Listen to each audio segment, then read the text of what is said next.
Life does not always arrive with sweetness. Sometimes it comes sharp, bitter, and unexpected, like a lemon in the hand. The saying reminds us that hardship is not the end of the story, but the beginning of transformation. A lemon can sour the mouth, but in patient hands it becomes nourishment. When life takes away comfort, it quietly offers a choice: break or create.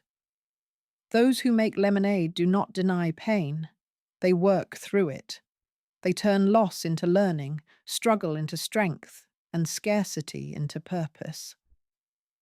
This lesson teaches resilience, not luck.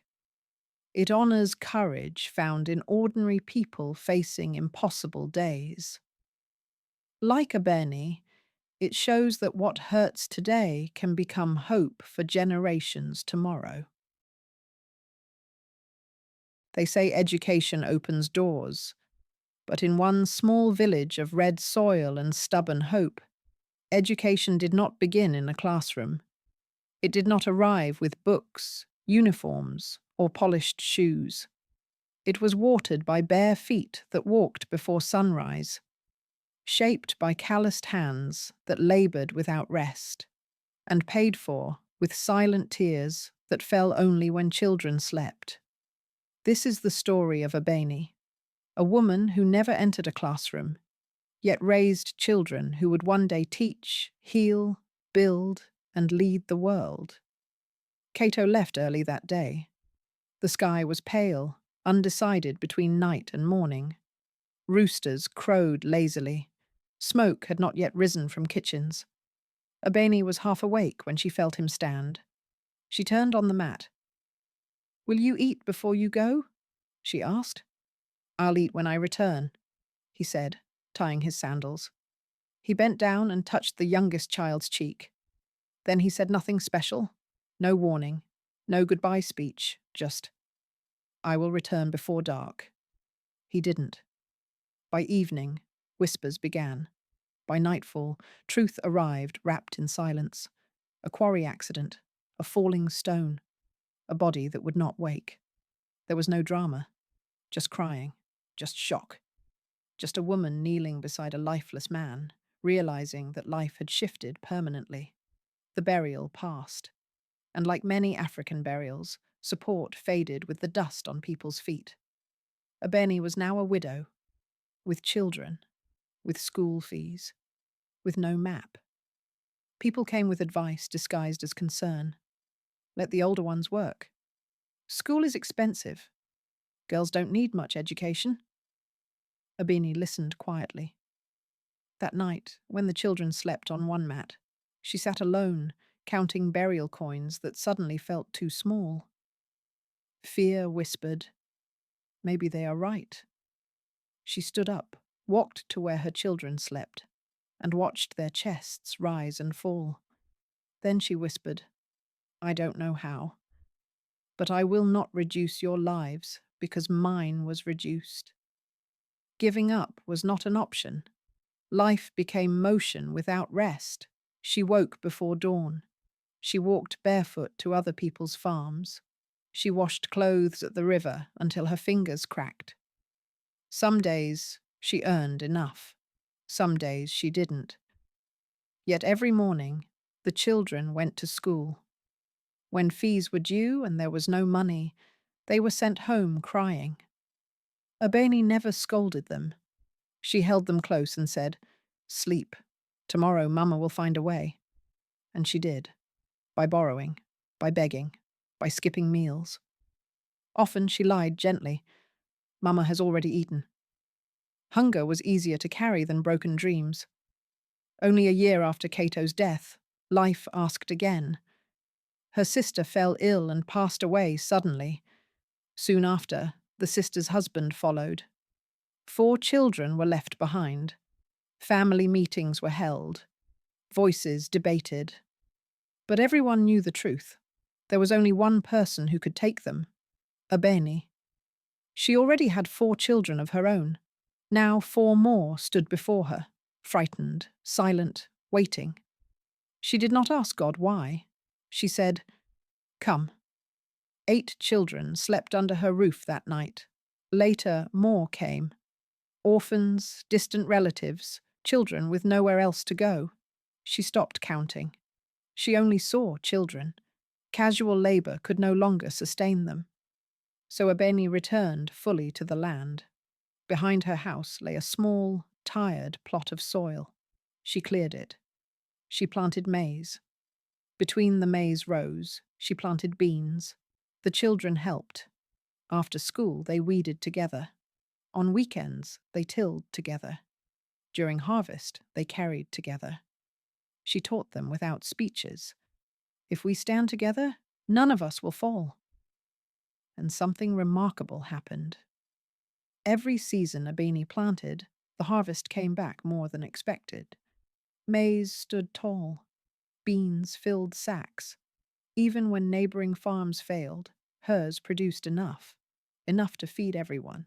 Enough to exchange for school fees. Enough to sell. Education in her home did not always come in money. Sometimes it came in grain. A sack of maize paid for uniforms. Beans bought books. The children ate. They studied. They stayed united. Abeni noticed something else. Some children learned faster. Some shined brighter. When teachers said, "This one is gifted," she listened carefully. She began to ask questions at schools, at churches, at community meetings. Are there scholarships?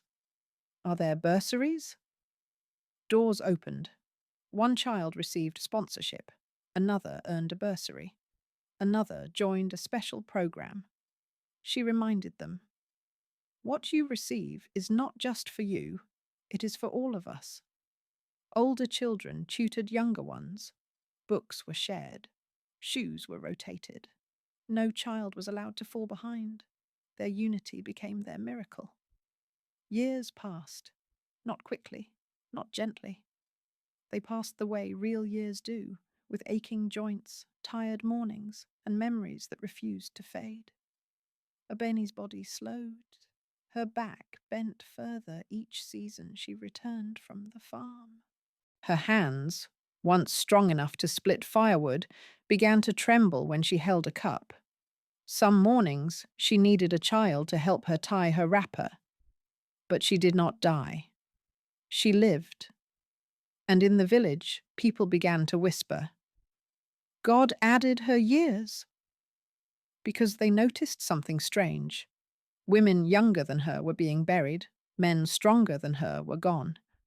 Yet Abeni remained, as if life itself was saying, "Wait, her work is not finished."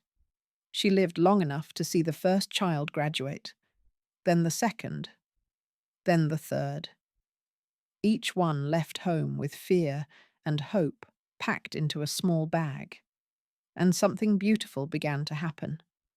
The ones who went ahead did not forget those behind.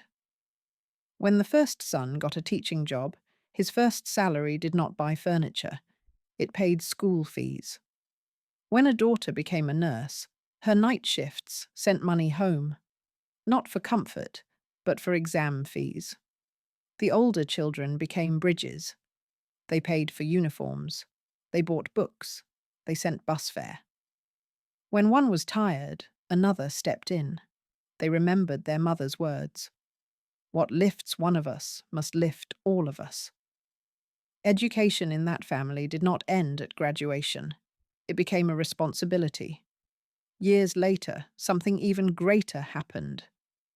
When the last child finished school, when there was no more exam fee to raise, no more uniform to buy, they all came home. Not for a visit, but to restore their mother. They found her in the same old house, mud walls, leaking roof, uneven floor. She laughed when they spoke of plans. "I am fine," she said. But they shook their heads.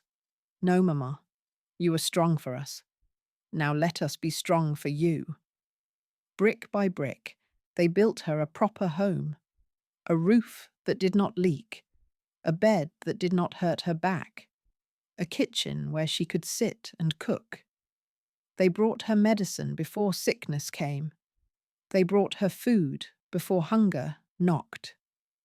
For the first time in her life, Abeni rested without guilt, and the village watched.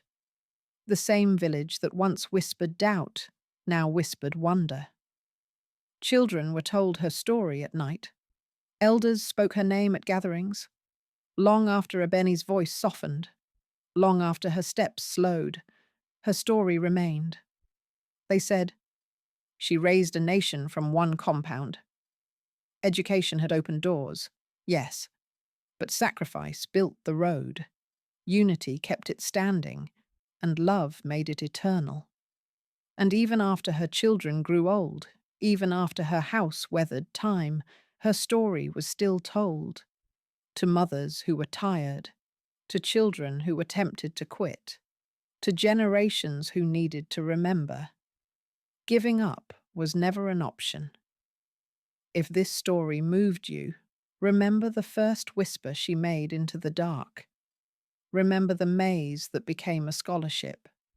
Remember the children who returned in cars and knelt.